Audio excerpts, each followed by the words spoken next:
حدیث نمبر 271 271 میں عن ابی ہریرہ رضی اللہ عنہ ان رسول اللہ صلی اللہ علیہ وآلہ وسلم انصرف من صلاة جہر فیہا بالقراءہ. حضرت ابو ہریرہ رضی اللہ تعالیٰ روایت فرماتے ہیں کہ رسول اللہ صلی اللہ علیہ وآلہ وسلم ایک مرتبہ ایک ایسی نماز سے فارغ ہوئے جس میں وہ آواز سے تلاوت کر رہے تھے. ہو سکتا وہ فجر کی نماز تھی یا مغرب کی نماز تھی یا عشاء کی. اوپر کی روایت ظہر کی نماز سے متعلق ہے.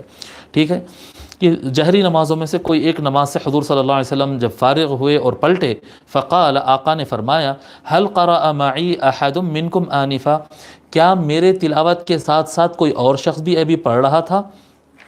فقال، تم میں سے کوئی پڑھ رہا تھا؟ فقال رجل نعم، ایک شخص نے کہا نعم یا رسول اللہ، یا رسول اللہ ہاں کوئی پڑھ رہا تھا. قال انی اقول، حضور صلی اللہ علیہ وسلم فرمائے انی اقول مالی انازع القرآن،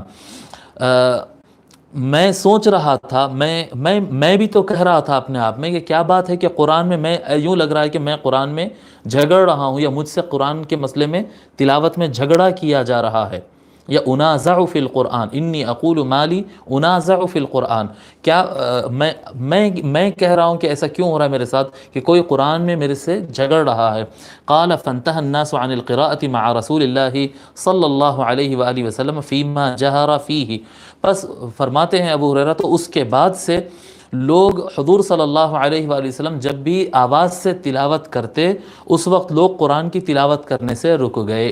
من الصلوات بالقراءة، جو نمازوں میں حضور صلی اللہ علیہ وسلم آواز سے تلاوت کرتے ہیں اس میں لوگ پڑھنا چھوڑ دیے. حین سمعوا ذلك من رسول اللہ صلی اللہ علیہ وآلہ وسلم، جب سے یہ حضور صلی اللہ علیہ وسلم فرمائے اس دن سے، جب حضور صلی اللہ علیہ وسلم یہ فرمائے اس دن سے جہری آواز سے جب آقا صلی اللہ علیہ وسلم پڑھتے تو صحابہ کرام پڑھنا چھوڑ دیے. یعنی فجر مغرب اور عشاء یہ تین نمازوں میں صحابہ کرام پیچھے تلاوت کرنا بند کر دیے تھے. لیکن ظہر اور عصر باقی تھی، جس کے لیے پیچھے کی دو روایتیں آ گئی کہ حضور صلی اللہ علیہ وسلم ان نمازوں میں بھی ٹوک دیے تھے، تو منع فرما دیے تھے، تو اس کے بعد سے صحابہ کرام وہ بھی پڑھنا چھوڑ دیے.